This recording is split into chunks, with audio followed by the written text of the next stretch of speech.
ተጠባቂው የላንክሻየር ደርቢ በነገው ዕለት ይከናወናል። ተወዳጁ የክለቡ ሻምፒዮና ነው። የእንግሊዝ ፕሪሚየር ሊግ አሰልቺ ከሆነው የዓለም አቀፉ የሀገራት የዓለም ዋንጫ ማጣሪያና የወዳጅነት ጨዋታዎች ይመለሳል። እንግዲህ ታዲያ ሲመለስ እጅግ በጣም ተጠባቂ የሆነ አንድ መርሃ ግብርን ይዞ ነው። በሱፐር ሰንዴይ ሁለቱን ታሪካዊ ባላንጣ የሆኑትን ክለቦች ሊቨርፑልን ከማንቸስተር ዩናይትድ በአንፊልድ ያገናኛል። የላንክሻየር ደርቢ red on red once more for the world on behalf of two wonderful cities in England's northwest.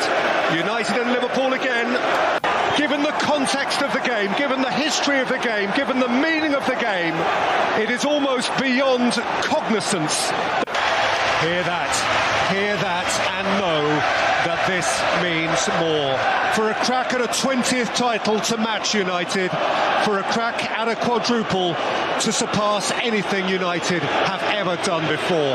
Perhaps this time Liverpool United finds a way to mean even more in the moment to its people than for much of its fevered past.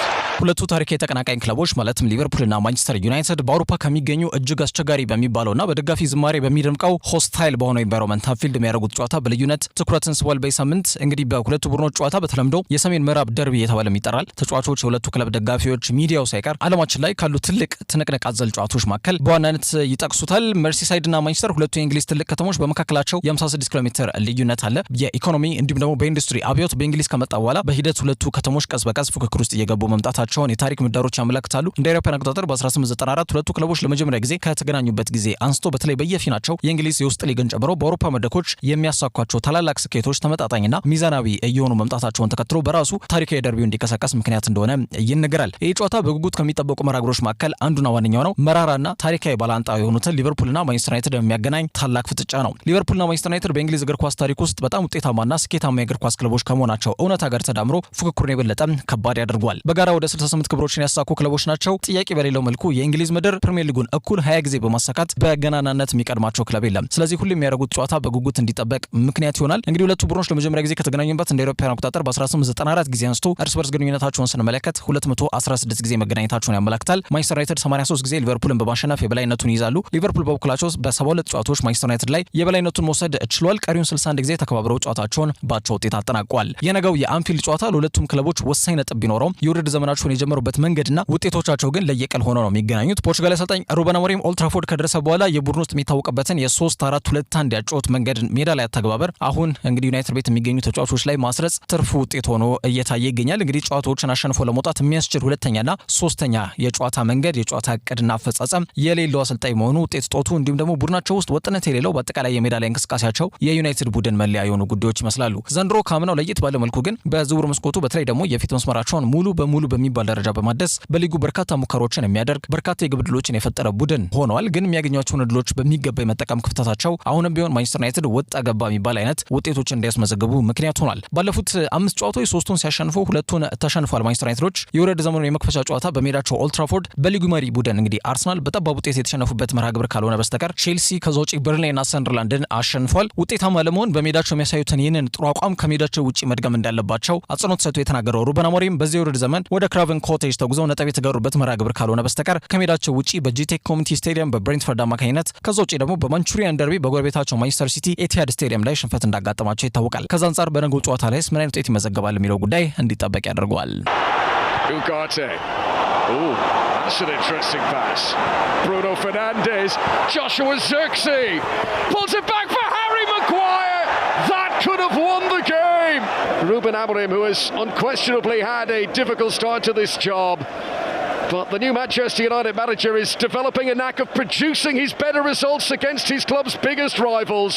He won the Manchester derby at the Etihad, and now Amorim has taken points off Liverpool at Anfield. A thrilling game in chilling temperatures.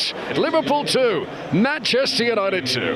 ሊቨርፑሎች በበኩላቸው በአሰልጣኝ አንሽሎት ስር ካምነው በቀጠለ መልኩ መልካምና አስደናቂ ጅማሮን ቢያሳዩም የሰሞነኛ ውጤት እጦታቸው ግን የሊጉ መሪነትን ለአርሰናል ከማስረከባቸው በተጨማሪ ቡድኑ ላይ ከፍተኛ ጥያቄዎችን እያስነሳ ይገኛል። ከየርገን ፕሬሲንግ ወደ አርነ ስሎት ቦል የተቀየረው የሊቨርፑል ያጫወት ሂደትና ስልቱን መልመድ ለተጫዋቾች ብዙ የከበዳቸው ጉዳይ አይመስልም ነበር። በተለይ አምና እንደ ተጋጣሚ የሚለዋወጥ ተገማች ያልሆነ ቡድን ከመሆኑ ጋር ተዳምሮ ፕሪሚየር ሊጉን እንዲያሳኩና ሻምፒየንስ ሊጉ ላይ እስከ ጥሎ ማለፍ እንዲጓዙ እንዳስቻላቸው ይታወቃል። ዘንድሮ ግን ብዙዎች አርነ ስሎት በዝውውር መስኮቱ ለግማሽ ቢሊዮን ብር የሚጠጋ ሂሳብ ማለትም ወደ 425 ሚሊዮን ፓውንድ ወጪ በማድረግ 7 አዳዲስ ተጫዋቾችን ማስፈረማቸው ይታወቃል። ግን ቡድኑ የአምናውን ኬሚስትሪ የጠፋበት ነው የሚመስለው። ለዚህ ማሳያው ደግሞ በዚህ ውድድር ዘመን በሁሉም ጨዋታዎች ወደ 5 የሚሆኑ መርሃ ግብሮችን ለማሸነፍ 80 እና ከዛ በላይ ደቂቃዎችን ቡድኑ ይጠይቃል። ይህም በተደጋጋሚ የታየ ጉዳይ ነው። ከዛ ውጪ ባለፉት 3 ጨዋታዎች ቡድኑ ባለቀ ሰዓት የሚቆጠርበት ጎል እንግዲህ አማካኝነት ሽንፈት ላይ ሽንፈትን ደራርቦ ነው የነገውንም ታሪካዊ ተቀናቃኝነትን ያዘለውን የላንክሻየር ደርቢን የሚያከናውኑት ማለት ነው። የስሎት ቡድን ከሰሞነኛ ውጤት እጦታቸው የሚላቀቁበትን ውጤት ለማስመዝገብና ጨዋታውን በበላይነት ለማጠናቀቅ እንዲሁም ደግሞ ወደ አሸናፊነት መንገድ ለመመለስ ከፍተኛ ጥረት የሚያደርጉበት መርሃ ግብር ይሆናል ተብሎ ይገመታል።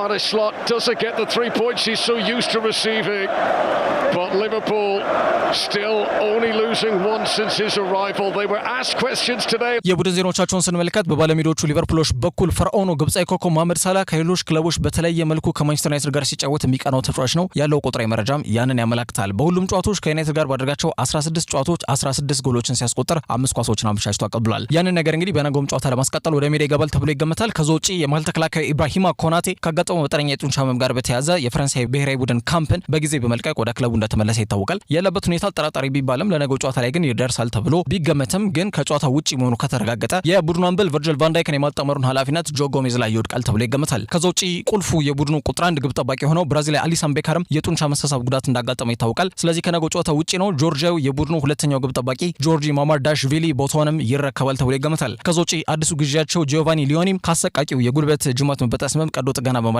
እያገገመ ነው የሚገኘው። ስለዚህ እንኳን በነገው ጨዋታ ላይ አይደለም በአጠቃላይ በመርሃ ግብሩ አብዛኛው የውድድር ዘመንም ያልፋል ተብሎ የሚገመት ተጫዋች ነው። ከዛ ውጪ አማካኙ ራያን ግራቨንበርግ ሀገሩ ኔዘርላንድስ ፊንላንድን 4-0 ባሸነፈችበት ጨዋታ ላይ መጠነኛ የጡንቻ ህመም አጋጥሞት በመጀመሪያ አጋማሽ ከሜዳ ተቀይሮ ለመውጣት መገደዱ አይዘነጋም። ሌላው አማካኙ ዋታሩ ኤንዶ ነው። ይህም ተጫዋች በጃፓን ካምፕን በጊዜ ለቆ ክለቡ እንደተቀላቀለ ይታወቃል። ስለዚህ እነዚህ ተጫዋቾች በነገው ጨዋታ ላይ የከፋ ነገር አጋጣማቸው ቢባል ቋሚ አሰላለፍ ውስጥ ባይካተቱ ነው እንጂ ስብስብ ውስጥ መካተታቸው እንደማይቀር ይገመታል። ቀሪው የሊቨርፑል ስብስብ ግን ለጨዋታው ዝግጁ ስለመሆኑ በኩል አሁንም የሊሳንድሮ ማርቲኔዝ የአይደን ሄቨን እና የኑሳይር ማዝራዊን ግልጋሎት በተከላካይ መስመር ላይ አያገኙም። ከዛ ውጭ ያለው ስብስብ ግን በመልካም ጤንነት ላይ ይገኛል ተብሏል። በአጠቃላይ ያሰልጣኙ የአማካይ መስመሩ ስብጥር ያለው አሰላለፍ በመጠቀም ሜዳ ላይ ያማረ ቅንጅት ለማየት ይሞክራሉ ተብሎ ይገመታል። ነገ ለ217ኛ ጊዜ የሚከናወን ይሆናል። ነገ አመሻሽ 12 ሰዓት ተኩል ሲል አንፊልድ ላይ ይህ ጨዋታ ይጀምራል። አሰልጣኙ ሩበን አሞሪም ቡድኑ ላይ የሚታየውን መነቃቃት ለማስቀጠል እንዲሁም ደግሞ አርነ ስሎት ቡድናቸው ላይ ተንጸባረቀውን ውጤት ጦት እልባት ለመስጠት ከፍተኛ ርብርባዊ ጥረት የሚያደርጉበት ጨዋታ ይሆናል ተብሎ ይገመታል። ይህ መርሃ ግብር ምን ማለት እንደሆነ ለመረዳት አሰልጣኞቹ ይቸገራሉ ተብሎ አይገመትም። ከሁሉም በላይ ደግሞ በተቻለ መጠን ሊቨርፑል ነጥብ መጣላቸውን አሰብስበው እየጠበቁ ለሚገኙት አርሰናሎች እድል ለመስጠትና ለዋንጫ የሚያደርጉት እንቅስቃሴ አጠናክሮ ለመቀጠል ሊቨርፑላውያን ከፍተኛ ጥረት ያደርጉበታል ተብሎ የሚገመት መርሃ ግብር ነው። ሻምፒዮኖቹ በሜዳቸው ከማንቸስተር ዩናይትድ ጋር ያደረጉት ያለፉትን 6 ጨዋታዎች ሽንፈት አላጋጠማቸውን 3ቱን ሲያሸንፉ 3ቱን ባቻ ውጤት ነው ያጠናቀቁት። ማንቸስተር ዩናይትድ በሁሉም ጨዋታዎች ከሜዳቸው ውጪ ከሊቨርፑል ጋር ባደረጉት ያለፉት 7 ጨዋታዎች 1 ጎል ብቻ ነው ማስቆጠር የቻሉት። ስለዚህ አንፊልድ ሁሌም ቢሆን ለማንቸስተር ዩናይትድ ረመጥ የሆነ ሜዳ ስለመሆኑ አመላካች ቁጥራዊ መረጃ ነው። የአርነ ስሎት ቡድን በዚህ ውድድር ዘመን በሊጉ ባደረጋቸው 7 ጨዋታዎች 2 ጊዜ ብቻ ነው መረባቸውን አስከብረው ጎል ሳይቆጠርባቸው እየወጡት ማለት ነውና የተከላካይ መስመራቸው ላይ የሚታየው ክፍተት በነገውም ጨዋታ ላይ ቡድኑ ተጋላጭ እንዳያደርገው የሚያሰጋቸው ጉዳይ ስለመሆኑ መናገር ይቻላል። በአጠቃላይ ይህንን ጨዋታ ማይክል ኦሊቨር ነው የሚመራው። ማይክል ኦሊቨር እንግዲህ ይህንን መርሃ ግብር ሲመራ ለ5ኛ ጊዜ አድርጓል። ባለፉት የላንክሻየር ደርቢ እንግዲህ በተደረጉትን 5 መርሃ ግብሮች እንግዲህ ማይክል ኦሊቨር የመራባቸው አጋጣሚዎች ላይ ሊቨርፑል ድል አልቀናቸውም። 3ቱን ሲሸነፉ 2ቱን ባቻ ውጤት ነው ያጠናቀቁት። እንግዲህ ማይክል ኦሊቨር አምናም 2-2 በሆነ ውጤት አንፊልድ ላይ ያጠናቀቀው ይህንን መርሃ ግብርም በመሃል አልቢትነት እንደመሩ ይታወቃል። ዩናይትድ በዚህ ውድድር ዘመን ባለፉት 6 ጨዋታዎቻቸው 5ቱ ላይ ጎል ማስቆጠር ችሏል። በነገውም ጨዋታ ላይ እንግዲህ የሊቨርፑል የተከላካይ መስመር መሳሳት ተደምሮበት ዩናይትድ ኳስና መረብን ለማገናኘት ሊቸገሩ እንደማይችሉ አመላካች ቁጥራዊ መረጃም ያደርጓል። አሰልጣኝ አርነ ስሎት በሁሉም ጨዋታዎች ያጋጠመውን 3 ተከታታይ ሽንፈት ላይ የነገውም ጨዋታ ከተደመረበት ሊቨርፑላውያን ከጨዋታው ታሪካዊ ዳራ ጋር ተደምሮ ሁኔታውን ለመቀበል ፈቃደኛ ይሆናሉ ተብሎ አይገመትም። አሰልጣኝ ሩበን አሞሪም ምንም አይነት ውጤት ቢያስመዘግብ አሰልጣኙን ለመገምገም ቢያንስ 2 ወይም ደግሞ 3 ዓመት መታገስና ማየት እንደሚያስፈልግ ከፈላጭ ቆራጩ ፔትሮኬሚካሊስታዊ እንግሊዛዊ ቢሊዮነር ሰር ጂም ራትክሊፍ አንደበት የተሰማና አሞሪም በዩናይትድ አሰልጣኝነቱ እንደሚቀጥል ማረጋገጫ የተሰጠበት ሁኔታ መፈጠሩ አሰልጣኙ ተረጋግቶና የሚሰነዘርበትን የሚዲያ ጫና ከግምት ውስጥ ባለመክተት በነጻነት ቡድኑን ጥሩ እንቅስቃሴ እንዲያደርግ ያስችለዋል ተብሎ ይገመታል። በነገውም ጨዋታ ድል የሚቀናው ከሆነ አሞሪም በዩናይትድ አሰልጣኝነት ሚናው ተከታታይ 2 የፕሪሚየር ሊግ ጨዋታዎችን ማሸነፍ የሚችልበትን የመጀመሪያ አጋጣሚ የሚፈጥር ይሆናል። ማን ያሸንፍ ይሆን? ቀዩ ትንቅንቅ የላንክሻየር ደርቢ ሊቨርፑል ከማንቸስተር ዩናይትድ ነገ አመሻሽ 12 ሰዓት ተኩል ሲል አንፊልድ መልስ መስጠት ይጀምራል። ይህንን ጨዋታ አምና በዋና አልቢትነት የመራው ማይክል ኦሊቨር ዘንድሮም ጨዋታውን በመሃል ዳኝነት እንዲመራ ኃላፊነቱን ተሰጥቶታል።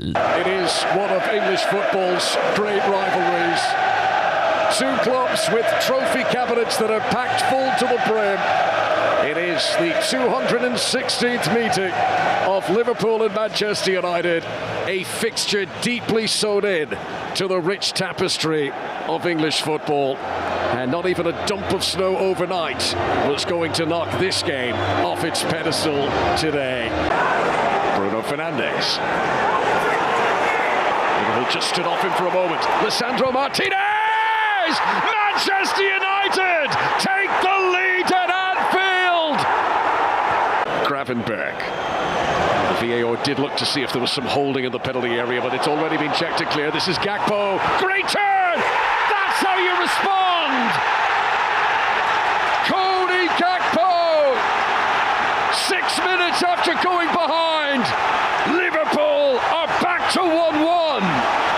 ጨዋታው ከወዲሁ የብዙዎችን ትኩረት እንደሳበ መናገር ይቻላል። እንደተለመደው ሁሉ እንግዲህ ዩቲዩብ ቻናላችን ቤስት ስፖርት ጥሩ ቻሌንጅ ዞላችሁ ቀርቧል። አንፊልድ ላይ የሚደረገው የሁለቱ ቡድኖች ተጠባቂ ፍጥጫ ቀዩ ትንቅንቅ እየተባለ ይጠራል። ላንክሻየር ደርቢ ጨዋታው ስንት ለስንት ይጠናቀቃል የሚለውን ውጤት ግምት ኮሜንት መስጫ ሳጥን ላይ መገመት ትችላላችሁ። ኮሬክት ስኮር ወይም ደግሞ ትክክለኛውን ግምት ለገመቱና ለተሳካላቸው 5 ተመልካቾቻችን እንደተለመደው ሁሉ የ100 ብር የሞባይል ካርድ ምናበረክት ይሆናል ማለት ነው። ታዲያ አስተዋውሱ ውጤቱ መገመት ብቻ አሸናፊ ያደርገም። ቻናሉን ሰብስክራይብ፣ ይሄንን ቪዲዮ ደግሞ ላይክ ማድረጋችሁ እንዳትዘነጉ። ለሁላችሁ መልካም እድል በመመኘት ጨዋታውን እንድትከታተሉ በመጋበዝ እኛ እዚህ ጋር ተሰናበትን። I die.